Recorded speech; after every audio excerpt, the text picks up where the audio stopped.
Hallelujah, hallelujah. जीवित प्रभु यीशु मसीह की महिमा हो। सब मिलकर कहे हालेलुया।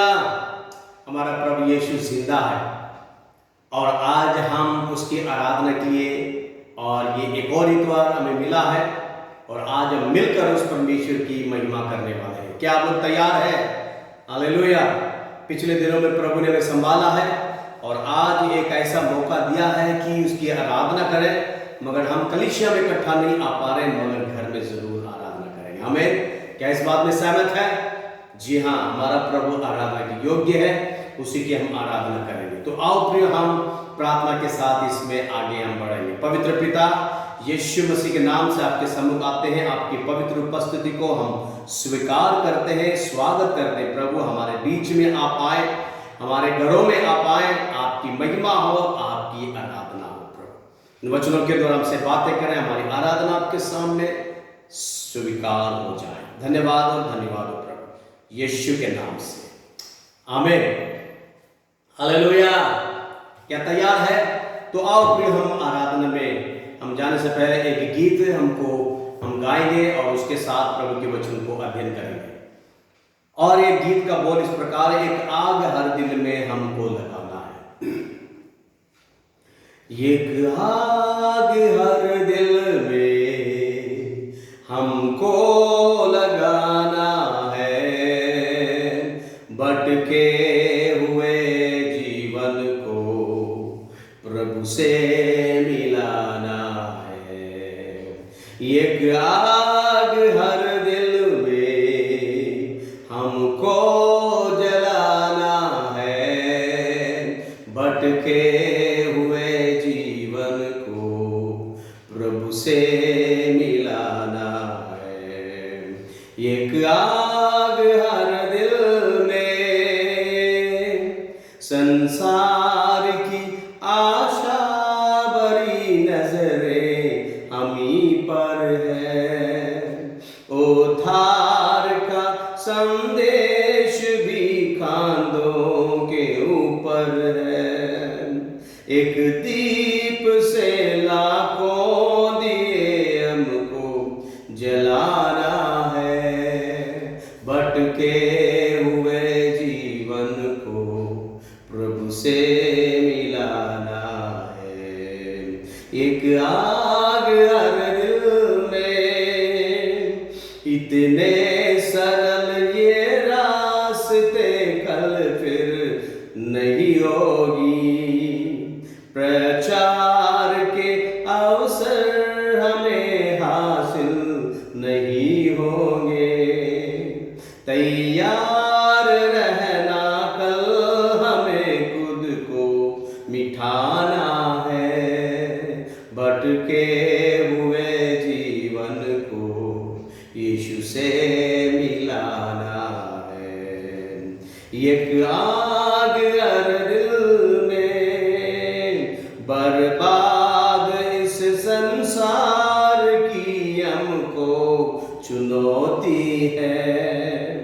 जोखिम भरे ये रास्ते तकलीफ देती है।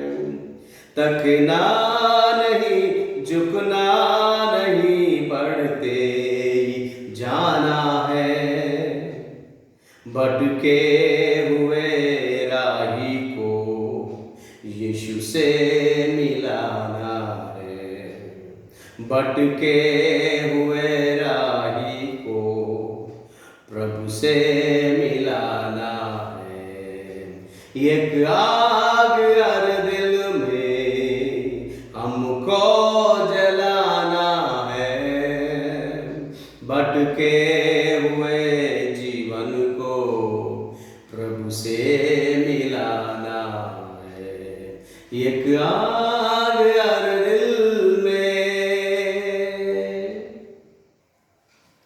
हालेलुया। जी हाँ, हमें एक दिए से भटके हुए सबों के दिल में दीप जलाना है और उन्हें प्रभु में मिलाना है। ये बहुत बड़ी जिम्मेदारी है प्रियो। संसार में बचने का रास्ता है नहीं। कोरोना कोरोना करके सभी लोग बाएं कर रहे हैं और भाग रहे हैं, दौड़ रहे हैं, मगर बचने का रास्ता कहीं पर भी नहीं है। और उन सबों को यीशु का जीवन का वचन देकर उनके दिलों में आशा की दिया जलाना हम सबों की जिम्मेदारी है। आमीन, हालेलुया। जी हाँ, अंतिम दिनों में थोड़ा सा समय रह गया है। यदि हो सके हमारे परिवार जनों के दिल में ये आशा की दिया जगा लेते हैं और उनका जीवन बच जाएगा और आखिरी दिनों में और यही काम हम करें। प्रभु यीशु के आगमन में कुछ ही पलों में हम मिलने वाले हैं और उसी में सदा आनंदित रहेंगे। हालेलुया। आइए हम प्रभु के वचन के अध्ययन में जाएंगे और आज प्रभु के वचन की अध्ययन में जाएंगे और आज का जो वचन का सारांश ये है, वचन की जो टॉपिक वो ये है कि अंतिम दिनों में होने वाली घटनाएं, अंतिम दिनों में होने वाली घटनाएं हैं। तो आओ प्रियो, आज हम प्रकाशित वाक्य और उसकी पुस्तक को खोल लेते हैं और उसका 19वें अध्याय को खोल लेंगे और आज का जो अध्ययन है 19वां अध्याय और उसका 20वें आयत तक हम पढ़ेंगे, मगर हम थोड़े थोड़े करके इसके अध्ययन करेंगे। तो पहली बार आओ हम प्रभु के वचन को पढ़ेंगे। प्रकाशित वाक्य 19वां अध्याय 11 से लेकर हम 13 तक इस वचनों को हम सुनेंगे। फिर मैंने स्वर्ग को खुला हुआ देखा और देखता हूँ कि एक श्वेत घोड़ा है और उस पर एक सवार है जो विश्वास योग्य और सत्य कहलाता है और वह धर्म के साथ न्याय और युद्ध करता है। उसकी आंखें आग की ज्वाला हैं और उसके सिर पर बहुत से राजमुकुट हैं। उस पर एक नाम लिखा है जिसे उसको छोड़ और कोई नहीं जानता। वह लहू छिड़का हुआ वस्त्र पहने और उसका नाम परमेश्वर का वचन है। आमीन। बोलो आप लोग भी आमीन। और 16 वचन को भी हम पढ़ेंगे। 16 उसके वस्त्र और जांघ पर यह नाम लिखा है, राजाओं का राजा और प्रभुओं का प्रभु। आमीन, हालेलुया। जी हाँ, एक सफेद घोड़े पर सवार होकर एक आता है और उसका नाम राजाओं का राजा और वो प्रभुओं का प्रभु है। जी हाँ, हालेलुया। और उसका विश्वास योग्य सत्य कहलाता है, धर्म के साथ और न्याय करने वाला है और युद्ध भी करता है और उसकी आंखें आग की ज्वाला है। उसके सिर पर बहुत से राज मुकुट है और उस पर एक नाम लिखा है और वही उसे जानता है और लहू छिड़का हुआ वस्त्र पहना हुआ है। उसका नाम परमेश्वर का वचन है। जी हाँ, यही वचन, परमेश्वर का वचन देहधारी होकर संसार में आया था और वो आपके लिए मेरे लिए मारा गया और उसका वस्त्र में लहू छिड़का हुआ दिखता है और वो स्वर्ग को चला गया और वही स्वर्ग पर चलकर पिता के दाहिने और विराजमान रहकर वो वापस आता है, सफेद घोड़े पर सवार होकर आता है। वो विश्वास योग्य और सत्य है, वही इसका नाम है और वो प्रभु का वचन है और वो उसका नाम राजाओं का राजा, प्रभुओं का प्रभु लिखा हुआ है। हालेलुया। जी हाँ, प्रभु यीशु राजाओं का राजा है और वो प्रभुओं का प्रभु है और अंतिम दिनों में वो सफेद घोड़े पर सवार होकर इस संसार पर आने वाला है। हालेलुया। ये संसार इसे देखकर हैरान हो जाएंगे, मगर आप और हम इस सच्चाई को पहले से ही जानते हैं क्योंकि वो पहले ही कह दिया है और इसलिए आओ हम उसके आगमन के लिए तैयार हैं कि वो आता है, अपनी महिमा के साथ आता है और सफेद घोड़े पर सवार होकर आता है और वो जब आता है वो क्या क्या कार्य करता है उसके बारे में हम पढ़ते हैं कि हम पढ़े कि 14 से लेकर स्वर्ग की सेना श्वेत घोड़ों पर सवार और श्वेत और शुद्ध मलमल पहने हुए उसके पीछे पीछे है। जाति जाति को मारने के लिए उसके मुंह से एक चोखी तलवार निकलती है। वह लोहे का राजदंड लिए हुए उन पर राज्य करेगा और सर्वशक्तिमान परमेश्वर के भयानक प्रकोप की जलजलाहट की मदिरा के कुंड में दाख रोंदेगा। आमीन, हालेलुया। प्रियो, वो सिर्फ अकेला ही नहीं है, वो सफेद घोड़े पर आता है, मगर स्वर्ग की सेना भी उसके साथ घोड़े पर सवार होकर आते हैं।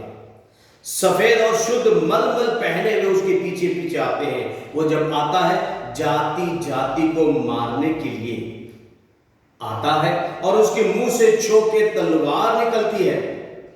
प्रभु के उस मुख से वो वचन, और उसी को तलवार के नाम दिया जा रहा है, मुख से चोखे तलवार सा वो वचन निकलता है कि वो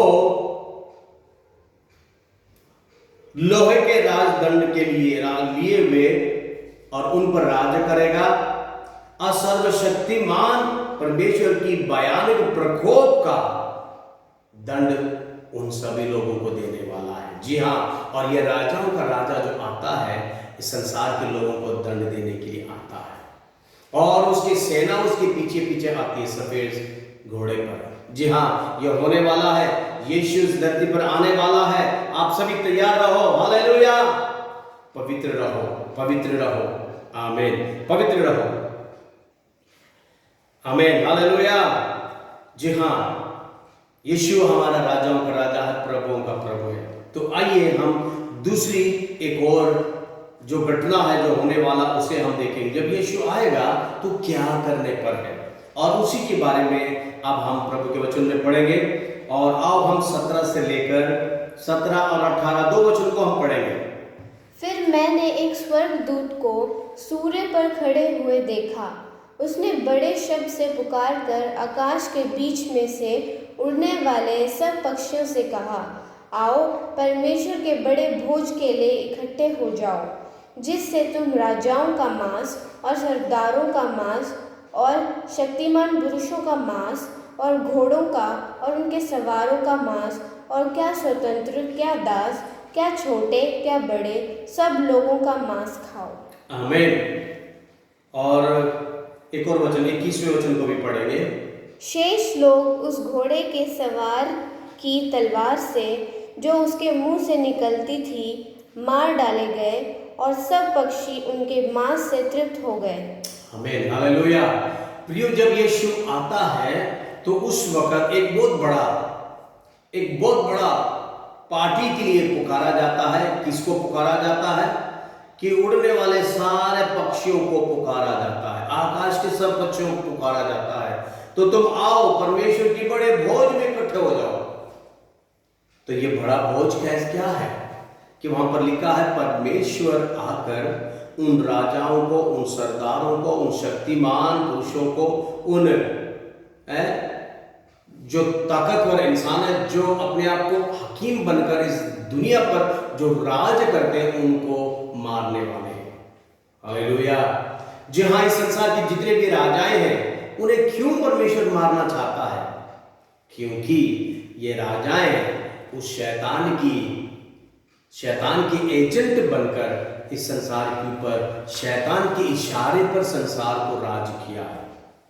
और इसलिए जो प्रभु यीशु राजाओं का राजा आता है, उन राजाओं को मारता है, उन प्रधानों को मारता है, उन सरदारों को मारता है, और जो घोड़ों पर सवार हो, क्या स्वतंत्र क्या दास क्या छोटे क्या बड़े, और उन सबों को और मारता है। और उन सबों को ऐसा मारता है ताकि वो अधिकार के उस एजेंट के रूप में जो काम करते हैं उससे वो नष्ट हो जाए। तो प्रिय, ये प्रभु यीशु के आगमन में ये होने वाला घटना, उन सारे राजाओं को प्रभु मारने वाला है। और कैसे मारता है? और अपने मुंह से निकलते उन वचनों से मारता है। शेष लोगों को, घोड़े पर सवारों को अपने मुंह से निकलने वाले कैसे वचन, चोखी तलवार से उन सबको मार डालता है कि वो सब के सब नाश हो जाए।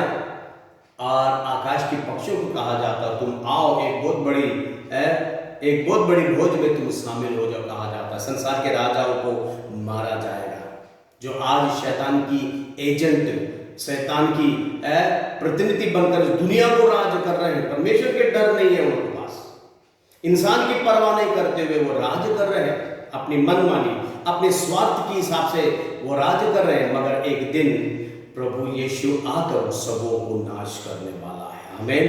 यह राजा हाकिमों को सबको प्रभु दंड देगा। और आगे जाकर देखते हैं, आगे भी कुछ लोगों को दंड देता है। और हम अब पढ़ते हैं 19 और 20 वचन को पढ़ेंगे। फिर मैंने उस पशु और पृथ्वी के राजाओं और उनकी सेनाओं को उस घोड़े के सवार और उसकी सेना से लड़ने के लिए इकट्ठे देखा। वह पशु और उसके साथ वह झूठा भविष्यद्वक्ता पकड़ा गया, जिसने उसके सामने ऐसे चिन्ह दिखाए थे जिनके द्वारा उसने उनको भरमाया, जिन पर उस पशु की छाप थी और जो उसकी मूर्ति की पूजा करते थे। ये दोनों जीते जी उस आग की झील में जो गंधक से जलती है डाले गए। आमीन।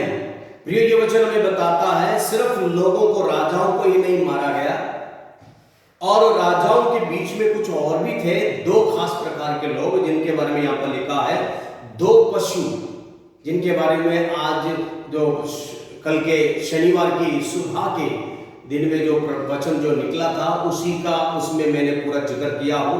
और यदि ये वचन पूरा समझना हो तो पिछले शनिवार की जो सुबह के जो वचन को जो वॉइस मेल मैंने भेजा हूं उसको जरा सुने, और उसी से आपको समझ में आ जाएगा कि मैं यहाँ पर क्या बोल रहा हूँ। दो पशु के बारे में यहाँ पर जिक्र है, एक समुद्र में से निकल आता है, एक जमीन में से चले आता है।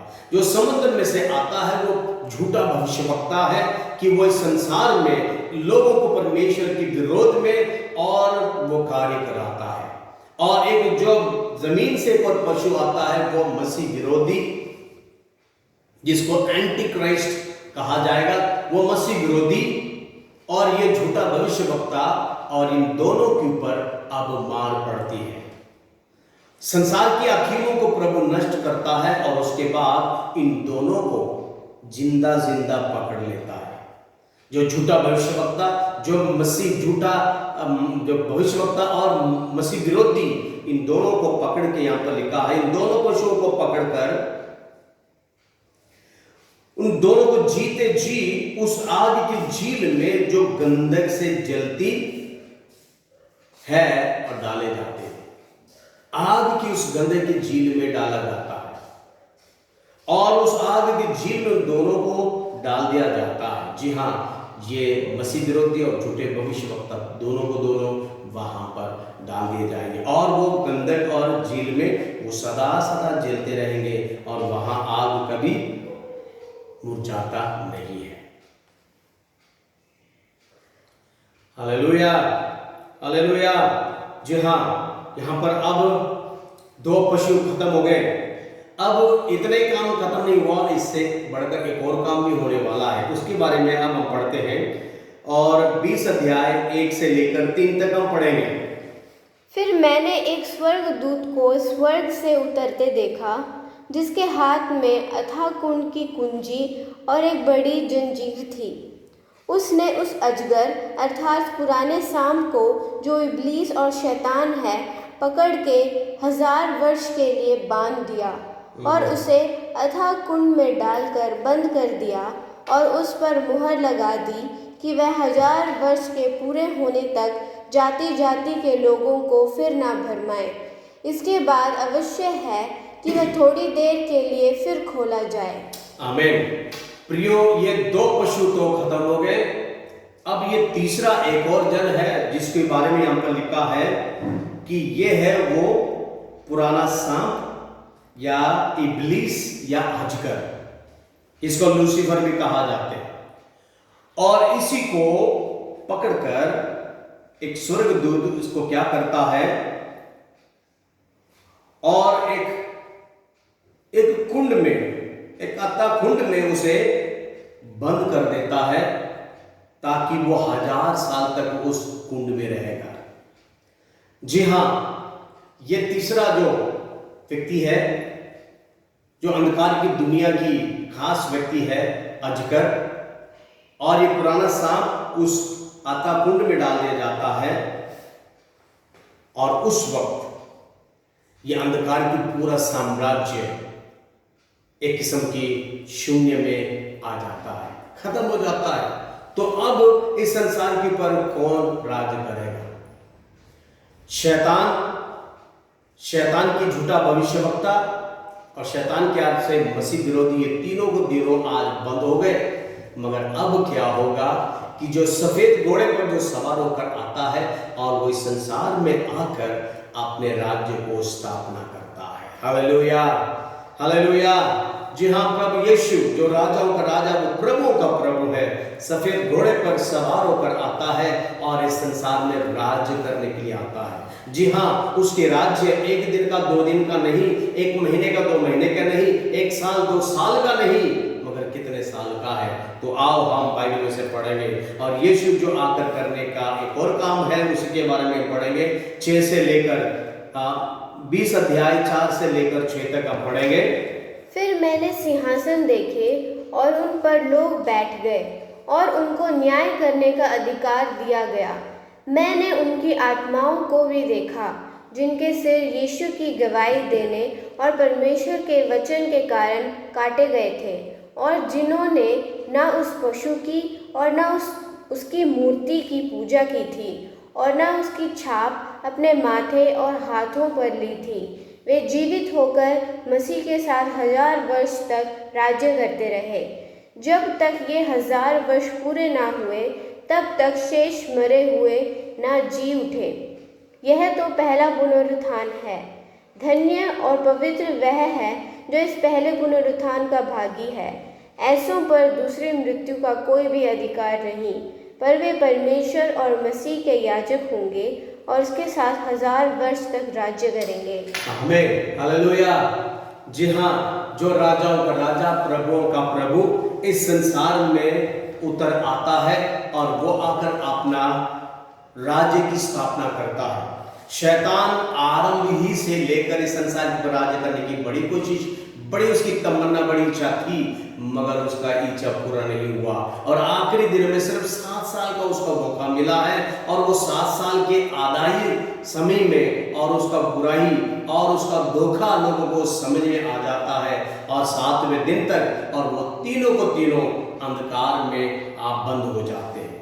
मगर अब राजाओं का राजा प्रभु यीशु जो सफेद घोड़े पर आता है, वो आकर अपने सिंहासन को स्थापना करता है और उसके साथ उसके पवित्र लोग भी आते हैं और वो आकर अपने सिंहासन में बैठते हैं और उनको इस संसार के ऊपर अधिकार करने का उन्हें मौका मिलता है और वो इस संसार के ऊपर वो अधिकार रखते हैं।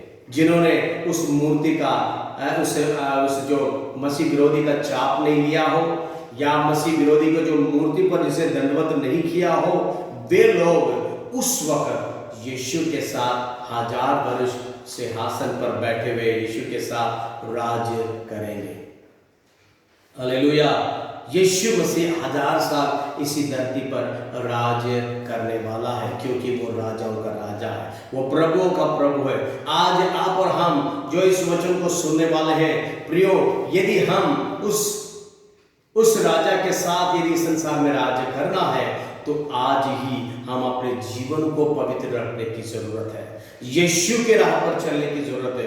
वचन पर हमें चलकर उस प्रभु के आगमन में हमें मिलने का जरूरत है।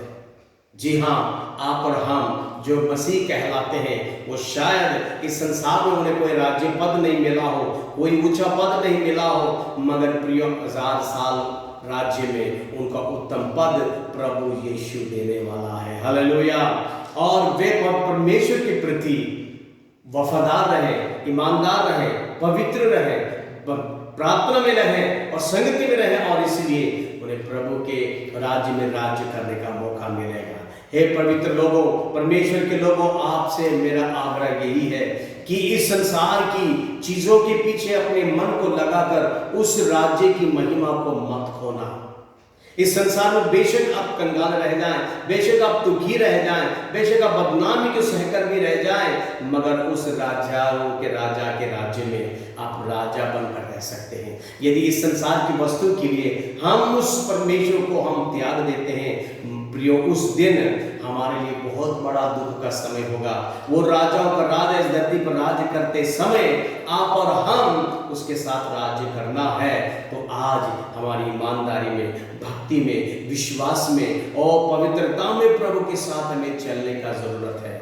यीशु जो राजाओं का राजा इस संसार में फिर आकर इसी धरती पर राज्य करने वाला है। जो जगह आपने, हमने और जिसे अपना नहीं सका, वो प्रभु यीशु के राज्य में हमें वो जगह पर राज्य करने का मौका है और हम पर मृत्यु का कोई अधिकार नहीं होगा। हम मिलकर 1000 साल यीशु के साथ राज्य करने पर, कितने लोग आनंदित है कि 1000 साल हम यीशु के साथ राज्य करने वाले हैं। 2-3 बातें हैं प्रियो, 1000 साल तक और किसी का मौत नहीं आने वाला है और वहां पर मौत है ही नहीं, नहीं मिलेगा। और दूसरी बात, 1000 साल तक संसार में किसी ने भी राज्य नहीं किया होगा। केवल यीशु 1000 साल तक राज्य करने वाले हैं और वो पवित्र लोगों के ऊपर राज्य करने वाले हैं और इस संसार के ऊपर राज्य करने वाला है। हालेलुया। हे प्रभु के लोगों, आप और हम उस यीशु के मार्ग में लगातार चलते रहे, उस यीशु की पवित्रता में चलते रहे। 1000 साल के राज्य में हम यीशु के साथ हम राज्य करने वाले होंगे, क्योंकि यीशु जो आएगा और अपने पवित्र जनों को लेकर आकर इस संसार के ऊपर राज्य करेगा। अंधकार का समाप्त करते हुए वो अपने पवित्र राज्य को स्थापना करेगा। आमीन।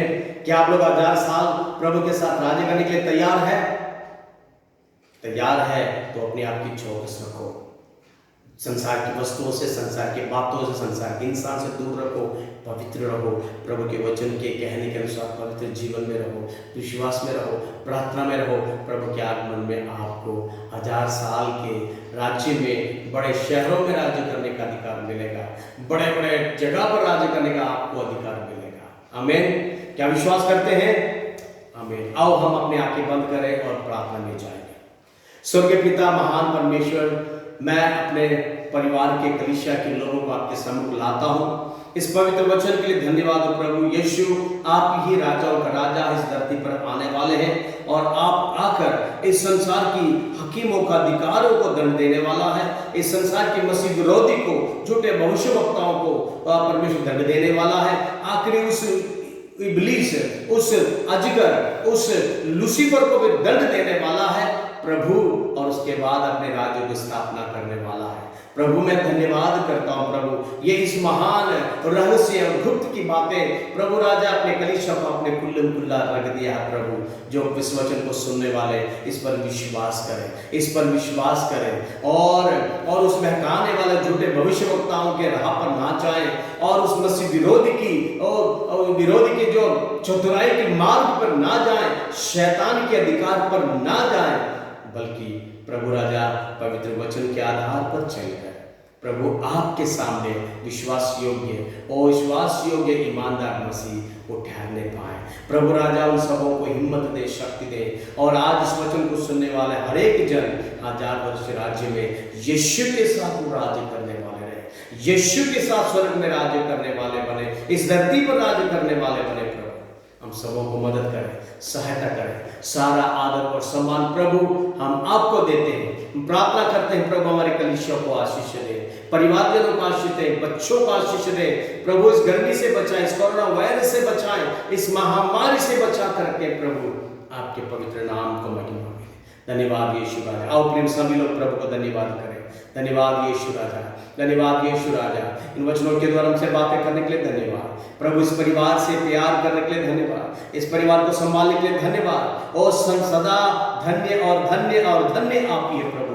आपको और आपको महिमा देते हैं, सारे सम्मान और महिमा आपको देते हैं। यीशु मसीह के नाम से प्रार्थना मांगते हैं, आमीन आमीन। अब पिता परमेश्वर का प्रेम, प्रभु यीशु मसीह का अनुग्रह, प्रभु पवित्र आत्मा की अनुग्रह और सामर्थ और संगति हम सबों के साथ अब से लेकर प्रभु यीशु मसीह के आत्मा तक बने रहे। सब प्रभु के लोग मिलकर गए, आमीन आमीन आमीन। प्रभु आप सबों को आशीष दे।